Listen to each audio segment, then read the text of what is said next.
Imagine pieces of metal hurtling through space over 7,000 miles per hour. That's the world of space junk or space debris that's floating around Earth. And just like there's a trash problem on Earth, there's also a junk problem in space. What exactly is space junk, and why is it so important to study? And what are scientists doing about it, and why is it dangerous, and why is it a threat to future space exploration? Well, in this episode, I'm going to take you behind the science of space junk and blast you off into space, into the science of how all of this works. Let's get right into it. Let's go. So what exactly is space junk? Well, space junk is just a bunch of debris and metal and pieces of old spacecraft and used up satellites and rocket bodies just floating around space. They're floating around Earth at over 17,000 miles per hour. That's how fast they orbit around Earth. And these things, they're not even used right now actively, even though there are hundreds of satellites in Earth's atmosphere, above Earth's atmosphere in space. These pieces of space junk are just not being used, and just pieces of broken satellites. As satellites become more and more common, especially after Sputnik 1, which was the first ever satellite sent into space around the 1950s. Now, look at space now. Ever since then, we've been sending more and more spacecraft, more and more rockets, more and more humans, more and more robotic missions, and more satellites into space. That all creates waste and junk that's just floating around Earth.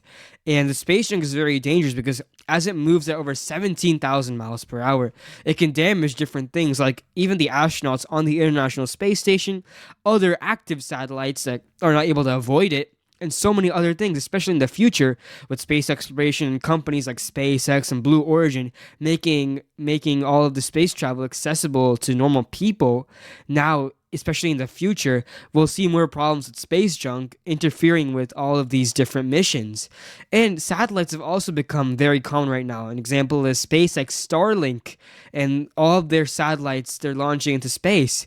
So having all this space junk is very dangerous for those kinds of satellites and even for human missions, because if they crash into each other, that could result in giant destruction and lots of damage due to the speed that the space junk is traveling around Earth. And the space junk is just sitting there, and there's basically no use. These are all broken up satellites that have been decommissioned, and even just pieces of metal. They can range from the size of a pebble to the size of an entire skyscraper. And that's how big these rocket engines and rocket bodies are. And they're just floating around. Now, what are scientists trying to do about this?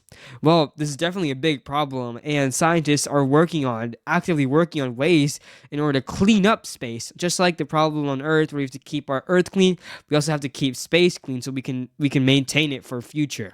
And some of the solutions they're coming up with is like giant nets to catch all of this and burn it up in Earth's atmosphere. Some of it's pushing it back out into outer space so that it's not in Earth's orbit anymore.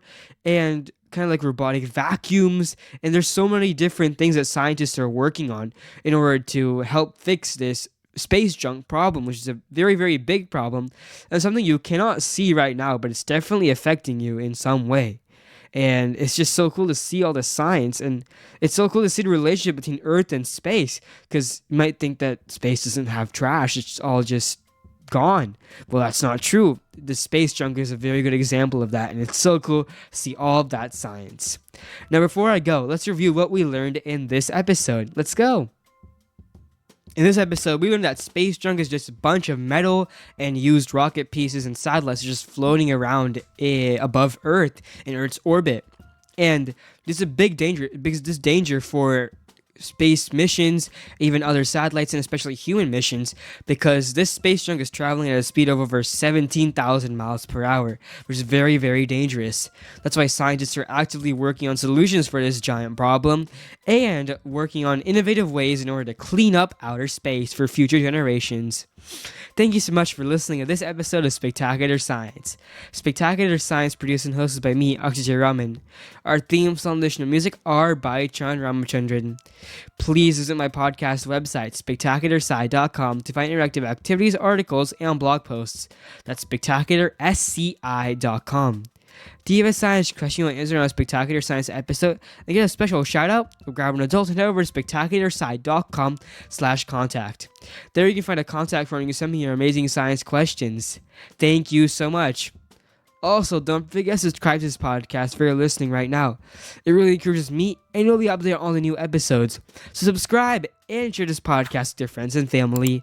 Thank you so much. Thanks for listening, and we'll see you on the next episode of Spectacular Science next week. In the meantime, keep thinking about science.